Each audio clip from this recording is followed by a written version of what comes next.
Baik, selamat pagi, siang, sore, malam bagi semuanya. Salam sejahtera bagi kita semua. Nama saya Riko Supriyanto, NRP 0231194.0104. Hari ini saya akan menjelaskan mengenai jenis-jenis air conditioning system dan pengaplikasiannya serta cara kerjanya.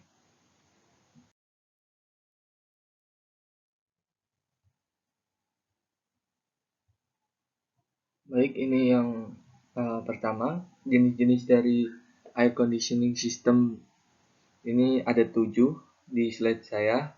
Yang pertama adalah AC split wall, yang kedua adalah AC window, AC split duct, AC central, AC standing floor, AC VRV, dan AC kaset. Berikut saya akan jelaskan satu persatu mengenai perbedaan AC-AC tersebut.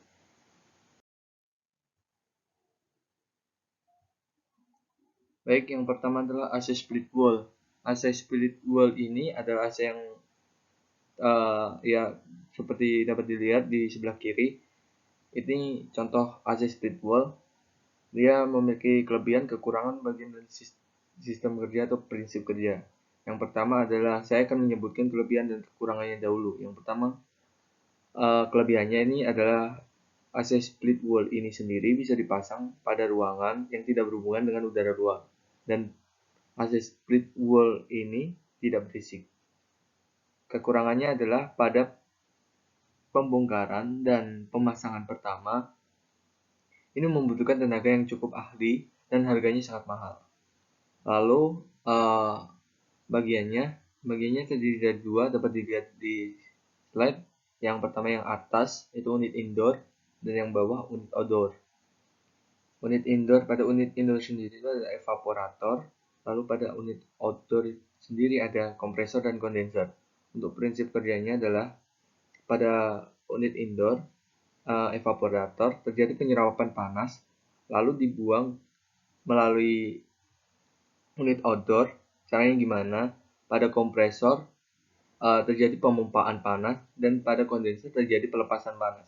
Jadi prinsip kerja dari AC ini sendiri menurut saya adalah dia mengeluarkan suhu yang panas melalui 3 unit tadi, yang dari unit indoor dan unit outdoor, dengan menggunakan evaporator, kompresor, dan kondenser. Selanjutnya adalah pengaplikasiannya. Pengaplikasiannya adalah pada AC ini sendiri biasanya dipakai di rumah-rumah, ya di kamar atau kantor yang punya instansi di Indonesia, kantor maupun instansi di Indonesia, karena faktor gampangnya pemakaiannya. Oke, berikut ada sedikit gambaran mengenai cara kerja dari AC split bulb. Yang pertama adalah udara panas akan masuk ke dalam AC, lalu disalurkan ke kompresor, lalu keluar ke coil, dan masuk ke kondenser, di mana nanti udara panas akan keluar. Jadi kondenser nanti akan mengeluarkan udara panas. Oleh sebab itu kondenser ditaruh di outdoor. Lalu dia akan mengalirkan ke expansion valve dan menjadi dingin kembali. Lalu disalurkan ke internal fan coil dan hasilnya disalurkan ke seluruh ruangan. Ya, berikut gambarannya.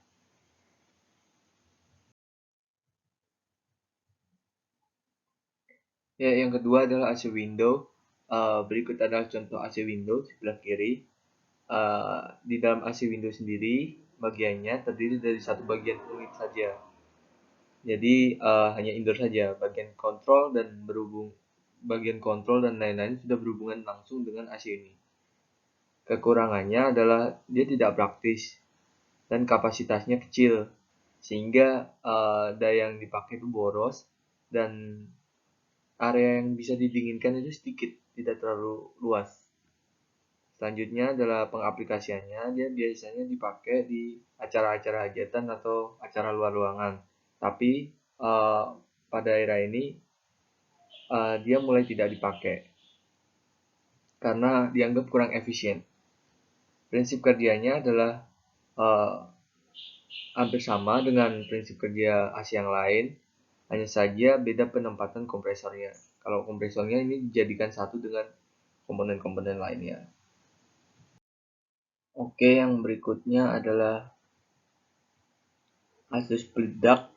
Di sini pada sebelah kiri terdapat gambar mengenai contoh AC split duct. Poin-poin yang saya tampilkan di sini adalah kelebihan, kekurangan, dan prinsip kerja serta pengaplikasiannya. Pertama, kelebihannya dia adalah suara yang dihasilkan tidak berisik dan estetika ruangan terjaga karena tidak ada unit indoor. Jadi dia hanya ditempatkan di unit outdoor. Kekurangannya adalah pemeliharaan dan pemasangan pertama butuh ketelitian yang tinggi, alias bisa dibilang ini adalah AC yang sangat sensitif. Jika terdapat kesalahan sedikit dalam pemasangannya, maka akan berdampak pada kenyamanan yang ada di dalamnya. Prinsip kerjanya adalah sistem pendistribusian hawa dingin. Jadi dia memakai sistem ducting melalui pipa-pipa penyaluran dari pusat tertentu untuk didinginkan. Jadi bisa jadi dia hanya menyalurkan hawa melalui pipa-pipa sehingga udara yang dingin itu bisa disebarkan dalam suatu ruangan. Lalu pengaplikasiannya adalah biasanya digunakan di instalasi AC di satu gedung yang tidak memiliki mengatur suhu di setiap ruangannya. Jadi suhunya akan disamakan oleh satu AC saja.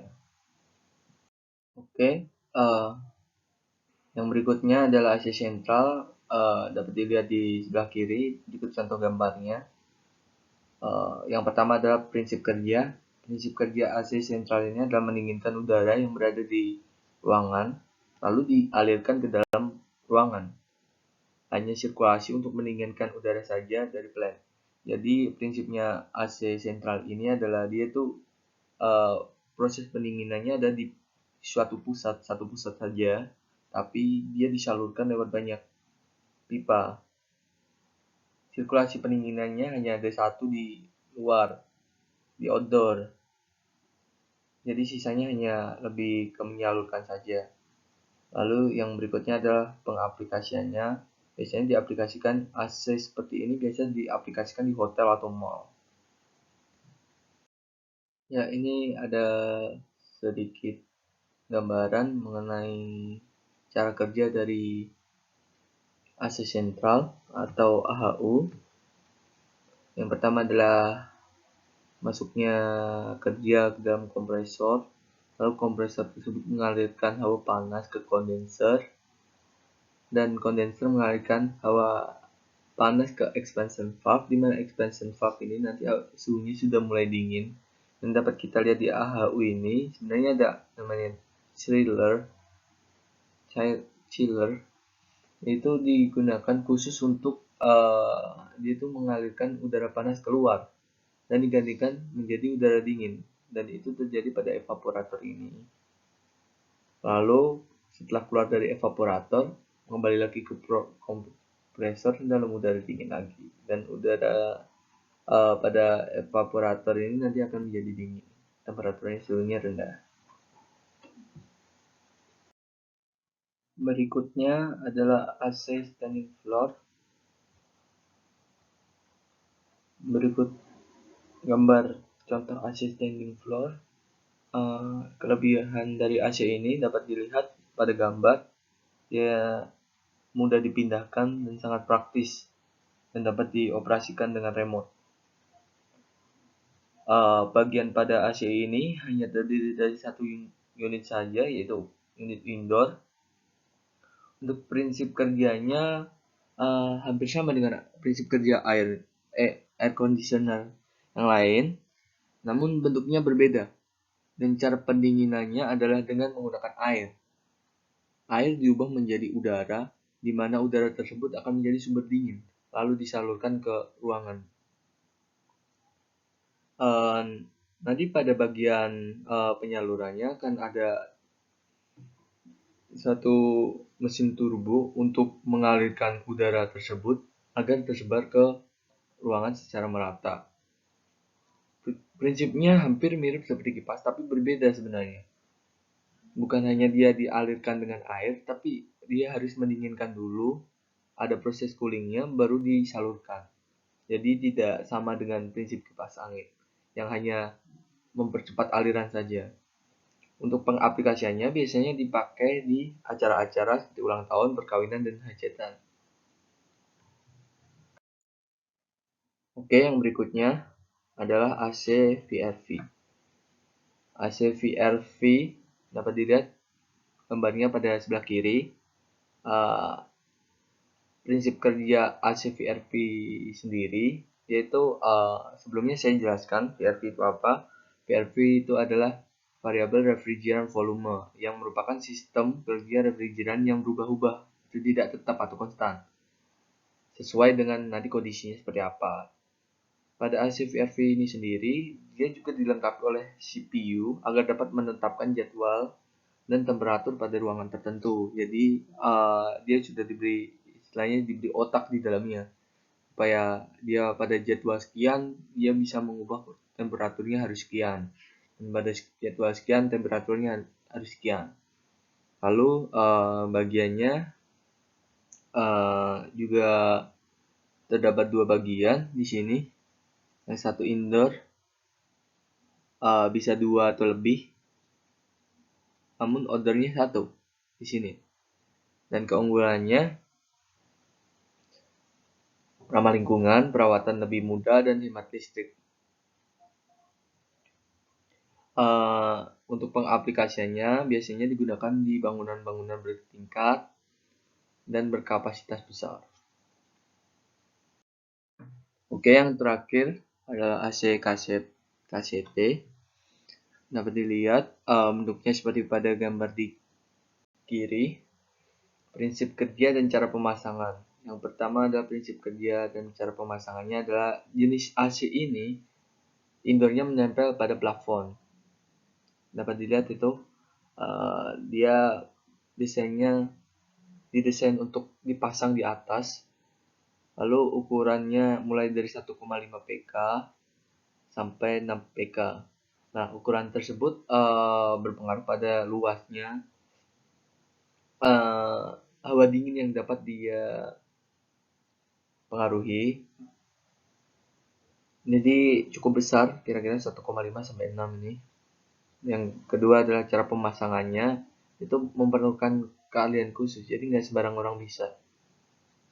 Dan tidak seperti memasang AC biasa. Jadi pemasangannya harus benar-benar melihat sekitar, melihat apakah benar-benar bisa dipasang atau tidak. Dan cara masangnya pun tidak biasa, harus ada tenaga ahli. Pengaplikasiannya biasanya digunakan di perkantoran, ruangan meeting, atau ruangan-ruangan yang luas, karena di sebelumnya sudah dijelaskan dia ukurannya 1,5 PK sampai 6 PK. Jadi luas daerah hawa dingin yang bisa dia salurkan itu luas sekali. Ya, berikut ini adalah contoh gambaran mengenai AC kaset. Dapat dilihat kaset unit ada di atap, di atas, di langit-langit, dan cara pemasangannya tidak mudah, tapi dia bisa menyebarkan secara luas. Lalu ada wall hanging type dan floor type sebagai keluaran atau buat outdoornya untuk menyerap hawa panas. Dikeluarkan di lewat outdoor ke outdoor. Terus ada Windows unit dan kaset unit atau kaset unit digunakan untuk menyalurkan udara-udara yang dingin tadi, seperti yang saya bilang.